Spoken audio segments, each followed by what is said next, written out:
Hello everyone and welcome back to Bitwig Studio and Music Production. This is lesson 5.46, and in this lesson we're going to talk about our next section on the polysynth, the filter. But more than that, we're actually going to talk about the signal flow of this particular synthesizer and how you could bypass this filter if you wanted to and perhaps use the ladder filter instead.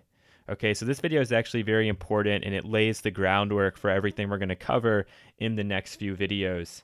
So let's start from the beginning and talk about a usage of subtractive synthesis. Now, don't think that this is what you have to do every time, because you don't, but typically with a subtractive synthesizer, you build up a very rich tone, if that's what you're going for, and then, as the name would imply, you use a filter to perhaps subtract some of those additional harmonics out. So right now we have our low pass selected and we have the filter frequency all the way up, no resonance, so we're not going to hear any of that filtering happening. So if I pull this over, we just have one saw wave, like so, and we can see it in the span. And now what I'm going to do is I'm going to start to build up a really, really rich tone, okay? I'm going to build kind of like a super saw with a bit of a square wave on the bottom.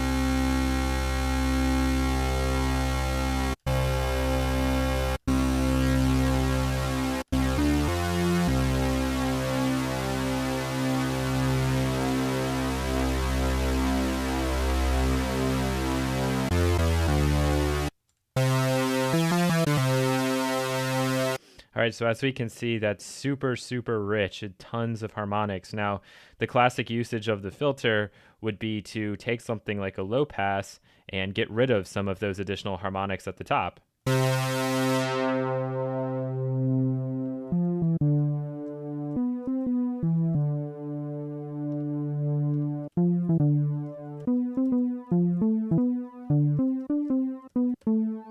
We can see just how much we've taken out.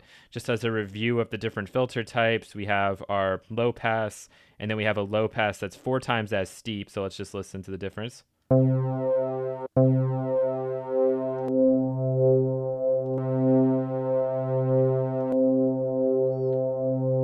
we can see how some of those extra harmonics are cut out at the top. I'm just going to change a quick setting in here to speed this up.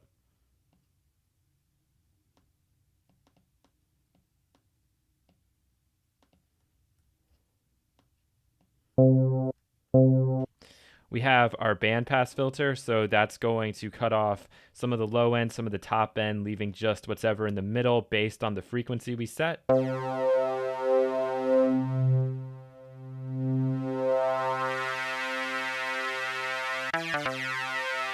And if we pull the resonance way up, it's going to really hype whatever frequency we have. So let's say we set this to 1K. And now watch this 1K as I turn up the resonance. It steepens the slope on the low pass and on the high pass filter.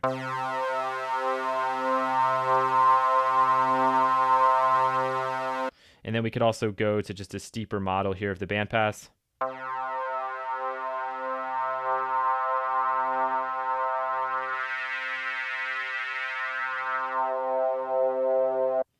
We then have the high pass filter, exactly the opposite of what we had with the low pass filter.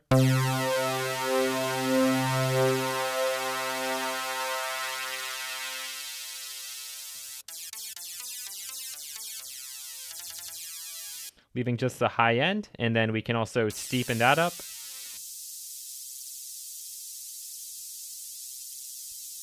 And last but not least, we have a notch filter. Notch filters are very common to add extra movement to sounds. That's something that's used quite commonly today. And if the resonance is all the way down, it's going to be the steepest of cuts. And as we pull this up, it narrows the actual amount of frequency range that gets cut off. So we can hear that. You can see that notch running through.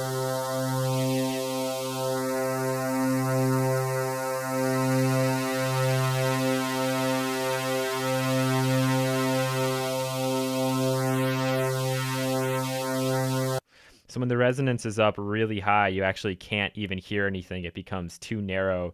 But trust me, using that in conjunction with some other filters and movement, which we'll talk about later, can really make a big difference on your sound. Now, the next area that we have to talk about that's very important is the key tracking. So key tracking means that if we're on, for example, our low pass here, we have some resonance.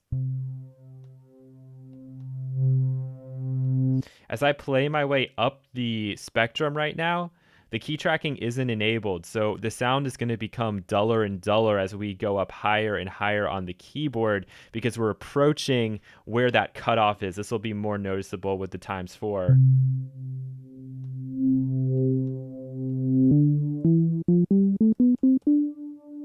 So we'll just play 2 examples. I'll go up an octave, and then I'll come back down to where we were. Right, with key tracking enabled, the filter is going to keep creeping its way back with each key I press. And based on this percentage, that will determine by how much that frequency creeps back. So now let's take a listen with the key tracking enabled. Here's our first pitch. And now we go up an octave. You can see we're allowing some extra harmonics through. If I increase key tracking, we're allowing even more. All right, so that's very, very important. And last but not least, we have the Oscillator FM. Now, typically, anytime you see like FM on anywhere, you need to be careful because there's a good chance you're going to start to get away from musical results. But in the case of the Polysynth, it's really hard to not make a good sound. So I'll show you what this Oscillator FM is doing in my own theory as to how it works. I'm going to load up my init. I'm going to pull this over to a square wave. Yikes.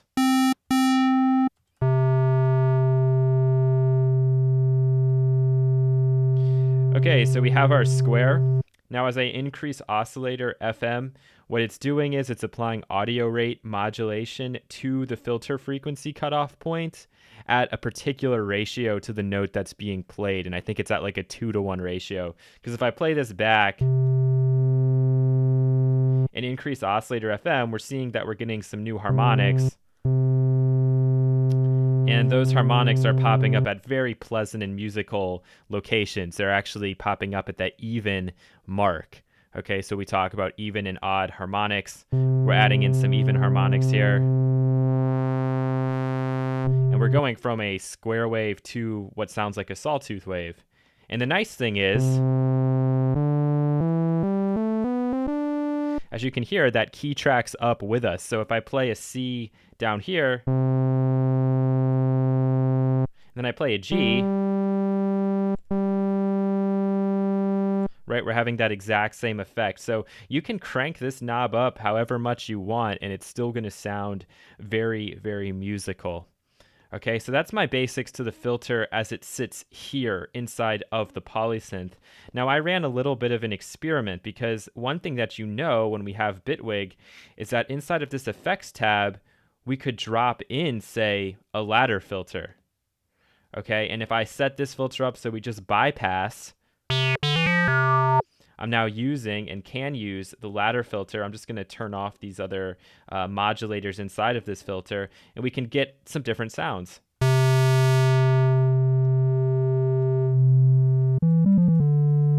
We have all these different modes, including a couple of morphing filters. So we have a high pass going to a low pass.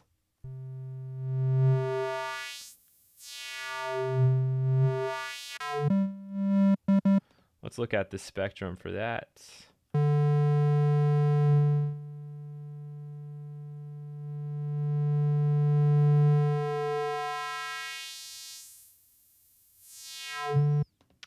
We then have a high pass going into a low pass with a steeper filter.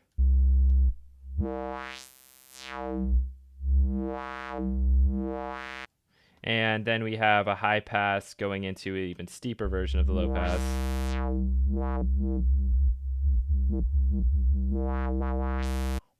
All right, so obviously there's more we can use if we use the ladder filter.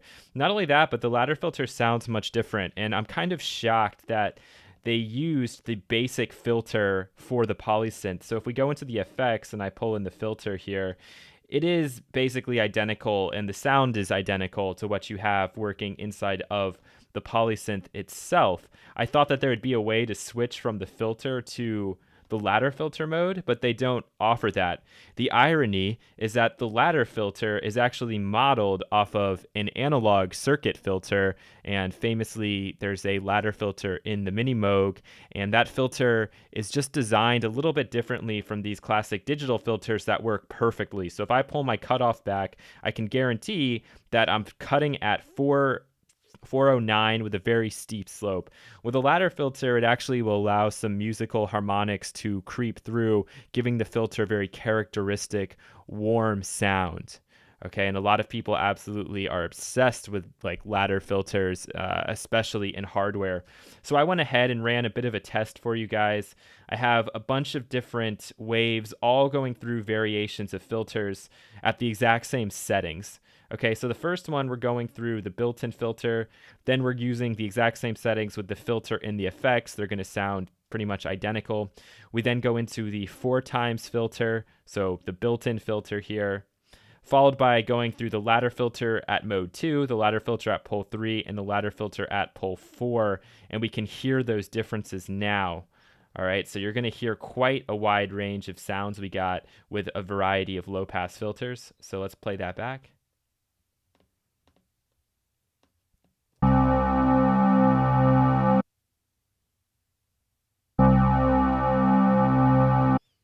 Now the steeper.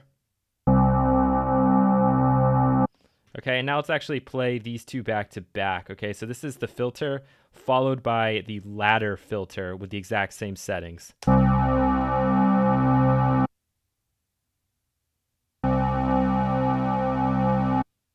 now with the steeper slope. And we could compare these two also if we wanted to.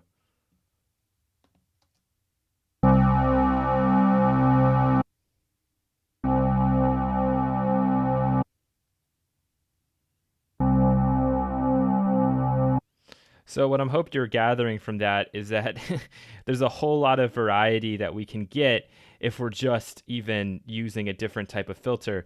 The big downside to this, and it's a pretty big one, is that we can't enable any type of key tracking. So even if I select the key tracking expression control here, it only applies to things inside of the synthesizer. It doesn't apply to effects, which is a little bit strange because our LFOs will work for effects, but the key tracking won't. So hopefully that's an update that we'll see soon, because I'd love to use the ladder filter over this basic filter, but if I can't apply key tracking or even Oscillator FM, it really does limit me there. Okay, the other thing I wanted to show you that's pretty cool about using the Polysynth with this arrangement as we have it, actually I can show you a few things, is that if we have our sound here, all right, and we run the filter, so this is kind of a fun little experiment we can do right now.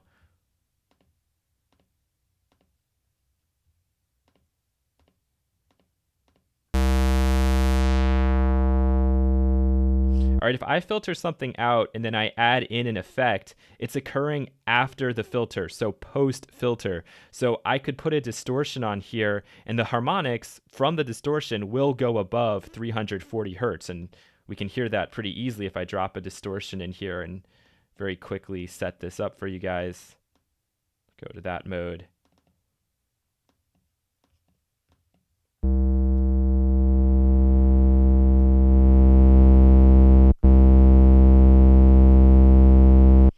Okay, and if I turn the distortion off,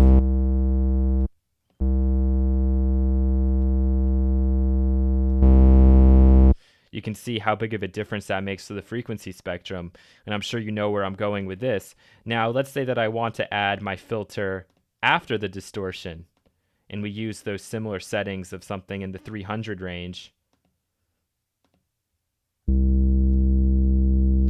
right? Completely different just by that one flip of order.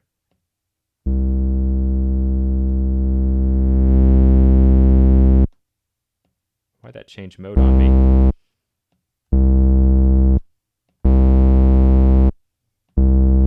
So really do keep that in mind. That's a very important part of understanding how this synthesizer works.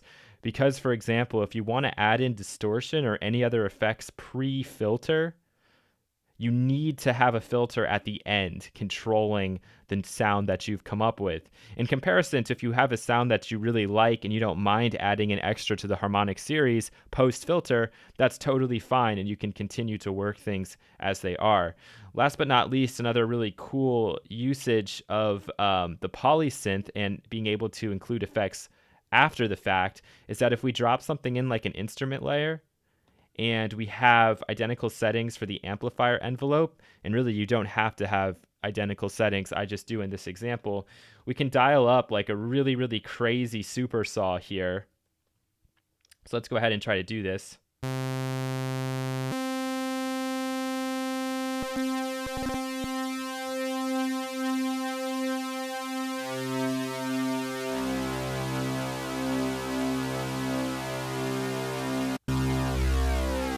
It's very interesting that if we change the sub pulse width and don't even have any sub, that it changes our sound. That's kind of cool. All right, let's get ourselves another square.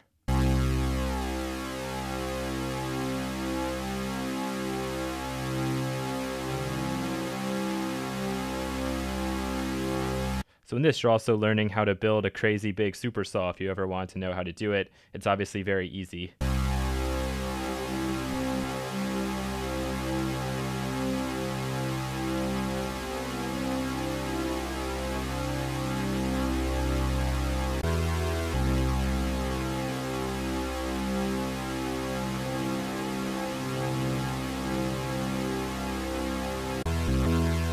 Because now inside the instrument layer, I can actually stack instances of this, so I can now add in 2 additional saw waves if I want to do that.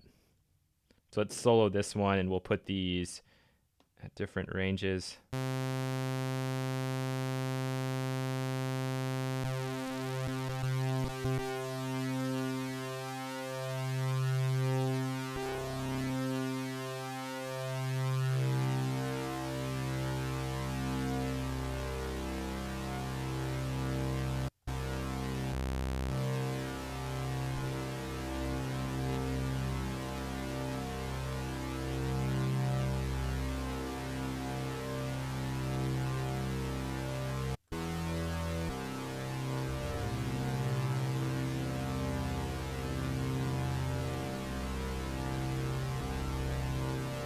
Man, I'm really not able to use any oscillator sync at all. It's not sounding very good.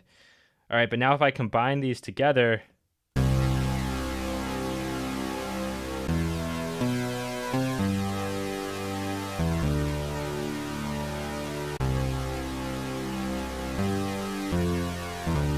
we have a very powerful sound right there. Maybe even a little bit too powerful. And we could go in manually and add filters into here, but that wouldn't really be super practical because we'd only be controlling each one of these independently. And if we want to control them together, we can just drop in something to the effects layer right here. So I could add in a filter or a ladder filter.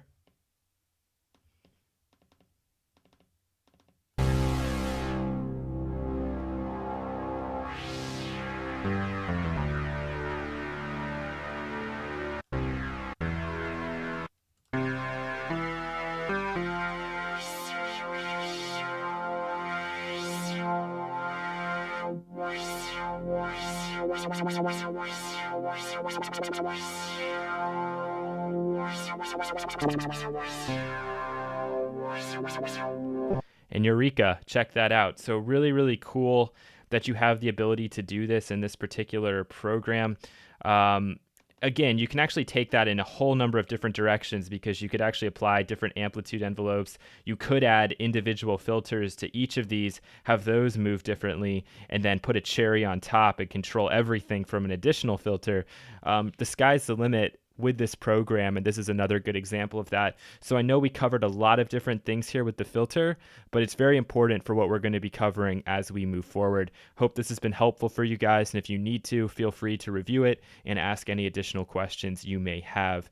So you'll hear from me again in the next lesson, and take care.